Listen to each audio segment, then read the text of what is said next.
নমস্কার বন্ধুরা, আমি নবনীতা দে সরকার। সবাইকে স্বাগত আমার চ্যানেল লার্ন সিঙ্গিং এ। আজকের গানের ক্লাসে আমরা শিখব রাগ জয় জয়ন্তী। ভীষণ সুন্দর এই রাগটির আরোহ অবরোহ পাকার পরিচয় সব ডিটেলসে তোমাদের দিয়ে দেবো। এবং রাগের ভিডিওগুলো আমি যেভাবে কভার করি, যে অনেকগুলো পার্টে রাগের ভিডিওগুলোকে কভার করা হয়, কারণ যেহেতু একটি রাগ শিখতে গেলে অনেক কিছু তার শেখার থাকে। তো সেগুলো যদি ধীরে ধীরে এক একটা ভিডিওতে কভার করা যায়, তো খুব ডিটেলে সেগুলোকে শেখানো যায় বা তোমাদেরকে দেখিয়ে দিতে পারি। তো ভিডিওগুলো অনেকগুলো পার্টে যাবে, ভিডিওগুলো মিস করো না, পরপর ভিডিওগুলো দেখতে থেকো, তাহলে জয়জয়ন্তীর একটা পুরো রাগটার একটা আইডিয়া হয়ে যাবে। তো আজকের ক্লাসে আমরা জয়জয়ন্তীর শুরুর পার্টটা, দ্যাট ইজ তার পরিচয় কি, তার আরোহ অবরোহ পাকার এবং জয়জয়ন্তীর ওপর তোমরা আলাপ কিভাবে করবে সেটা দেখিয়ে দেবো। যে কোনো রাগ শুরু করতে গেলে তার আলাপ দিয়ে শুরু করতে হয়, কারণ সেটাই হচ্ছে রাগটার মুখরা বা রাগটার পরিচয়। যখন তোমরা দর্শকের কাছে পরিবেশন করতে যাবে, তখন একটা ভীষণ সুন্দর আলাপ দিয়ে একটা সেই রাগের একটা মেজাজ তৈরি করে নিতে হয়, তারপরে আমরা নেক্সট বান্দিশে যাব। তো আজকে সেই পার্টটাই দেখাবো। আলাপ আমি তোমাদের বোথ নোটেশন এবং আকার দুটোতেই দেখিয়ে দেবো, তাহলে তোমাদের পুরো আইডিয়াটা ক্লিয়ার হয়ে যাবে। তাহলে শুরু করছি আজকের ক্লাস। তার সাথে বলে রাখি, আমার অনলাইন এবং অফলাইন ব্যাচের সাথে যুক্ত হওয়ার জন্য যারা কোয়ারি করছো, স্ক্রিনে দেখানো যে নাম্বারটা যাচ্ছে সেটায় ফোন করে তোমরা কল করে নিয়ে তোমাদের ব্যাচ টাইমিং বুক করে নিতে পারো। রাগ জয়জয়ন্তী, উৎপত্তি খম্বাজ ঠাট। এর বাদী হচ্ছে রে, সমবাদী হচ্ছে ধা, এবং বাদী রে সমবাদী ধা মানে এর অঙ্গ হবে পূর্বাঙ্গ। কারণ যেসব রাগের বাদী নিচের সা থেকে পায়ের মধ্যে হয়, তাদেরকে বলা হয় পূর্বাঙ্গ প্রধান রাগ। এবার যেসব রাগের বাদী, প্রসঙ্গত বলে রাখি, যে পঞ্চম থেকে তারার সার মধ্যে হবে, সেগুলোকে বলা হয় উত্তরাঙ্গ প্রধান রাগ। এই রাগ জয়জয়ন্তীর জাতি হচ্ছে সম্পূর্ণ সম্পূর্ণ, তার মানে আরোহেও 7টি, অবরোহেও 7টি স্বরে ব্যবহৃত হয়। এর গাইবার সময় হচ্ছে রাত্রির দ্বিতীয় প্রহর। জয়জয়ন্তী কিন্তু রাত্রের রাগ, রাত্রিকালে পরিবেশন করতে হয়। এবার এর বিশেষ কিছু মানে বৈশিষ্ট্য, সেটা তোমাদের সাথে শেয়ার করছি। এর ন্যাস স্বর হচ্ছে রে, মা, পা। এবং জয়জয়ন্তীর রাগে কিন্তু লক্ষ্য করবে দুটো গান্ধার, দুটো নিষাদই ব্যবহৃত হয়। তার মানে কোমল গান্ধার, শুদ্ধ গান্ধার, আবার কোমল নিষাদ, শুদ্ধ নিষাদ, দুটোই ব্যবহৃত হয়। এই রাগটিকে কিন্তু বলা হয় পরমেল প্রবেশক রাগ। কেন কি, জয়জয়ন্তীর রাগে কোমল গান্ধারে প্রয়োগ করে কাফি ঠাটকে যখন গাইবার সুযোগ, অনেক সময় কাফি ঠাটের ছায়া আসে, যার জন্য এই রাগকে বলা হয় পরমেল প্রবেশক রাগ। তো এটা হচ্ছে কিছু কিছু রাগের বিশেষ বৈশিষ্ট্য।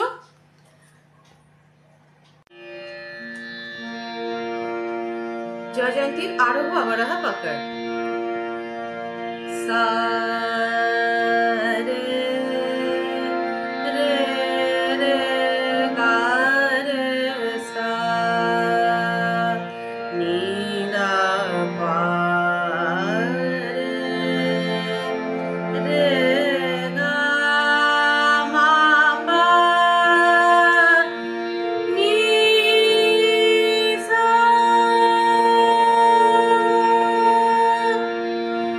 সা রে দা পা মা পা ধা মা গা রে গা রে সা। পাকড় রে গা রে সা নি দা পা রে।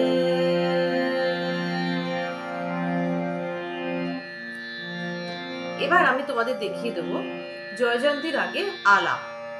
তো আলাপটা প্রথমে আমি নোট দিয়ে দেখাচ্ছি, তারপরে আমি এটাকে আকারে দেখাবো। সা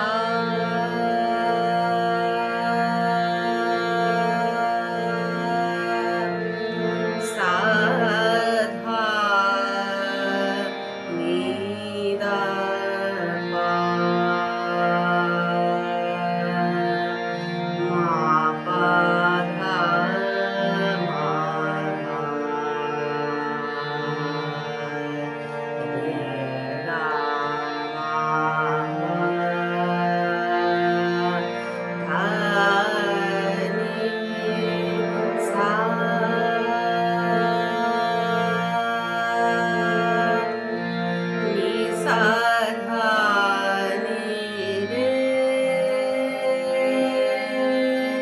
রের ওপর আমাকে ন্যাশ করতেই হবে, কারণ রে যেহেতু বাদি, কাজে সেটা আমার পরিবেশনের মাধ্যমে বোঝাতেই হবে। সা নি সা ধা নি রে,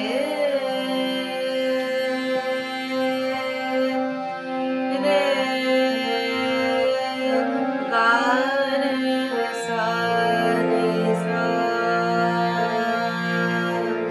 নি সা ধা নি রে, রে গা মা গা, মা গা রে, রে গা রে সা,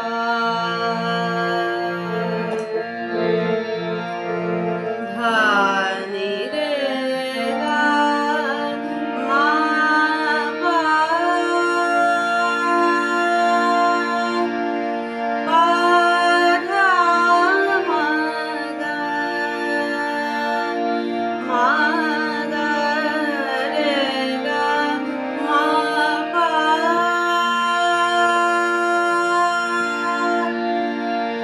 পা ধা মা গা রে গা মা নি ধা পা,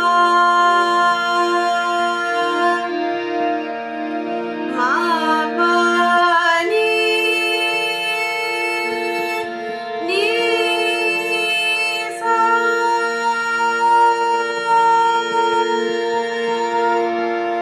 সা ধা নি রে, রে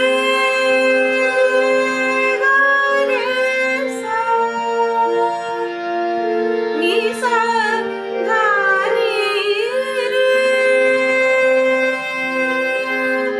রে গা মা গা রে, রে গা রে সা, নি সা ধা নি রে, রে রে। দেখো, this is called octave jump. আমি তার সপ্তকে রে থেকে কিন্তু একদম মধ্য সপ্তকে রেতে পুরো জাম্প করলাম, এবং সেটাও একটা সুন্দর মিড় দিয়ে জাম্প করে আবার আমি তার সপ্তকে রেতে গেলাম। এরকম ভাবে অক্টেভ জাম্প করে যদি গলাকে দেখাতে পারো, সেটা কিন্তু দর্শকদের কাছে খুব মনোরঞ্জন হয় আর কি। ধা নি রে, গা রে সা নি সা, নি সা রে নি ধা পা, পা ধা মা গা, মা গা রে, রে গা রে সা। খেয়াল করো গান্ধারটা আমি কিভাবে লাগালাম, রে গা রে সা। এটা কিন্তু একটা বিউটি। আমি কিন্তু অ্যাকচুয়ালি গান্ধার শুধু বলিনি, আমি বলেছি গা মা পা মা গা মা রে সা, কিন্তু সেটা আমি মুখে বলিনি, সেটা আমি গা কথাটা দিয়েই আবর্তন করেছি, মানে রে গা রে সা। এগুলো কিন্তু কিছু কিছু কায়দা সুন্দর করে আলাপ পরিবেশন করেন। তাহলে এবার আমি আকার দিয়ে আলাপে যাচ্ছি।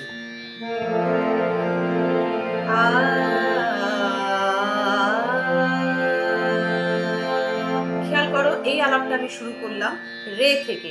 আমি আগের যখন নোট দিয়ে আলাপটা দেখালাম, সেটা আমি সা থেকে শুরু করেছিলাম, তো এটা আমি ইচ্ছা করে রে থেকে শুরু করলাম।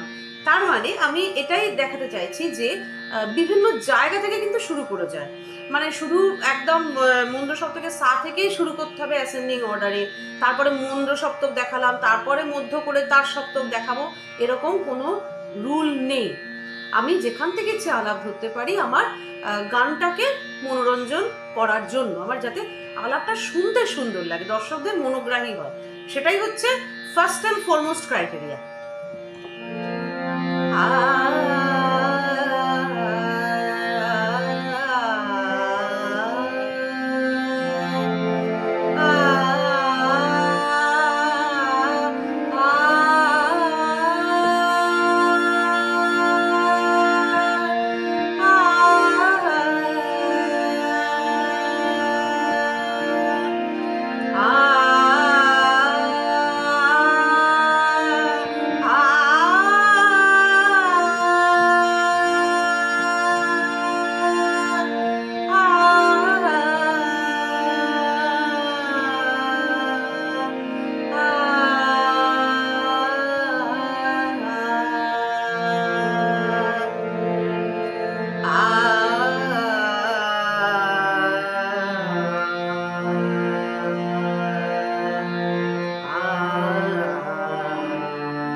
কমেন্টে জানিও।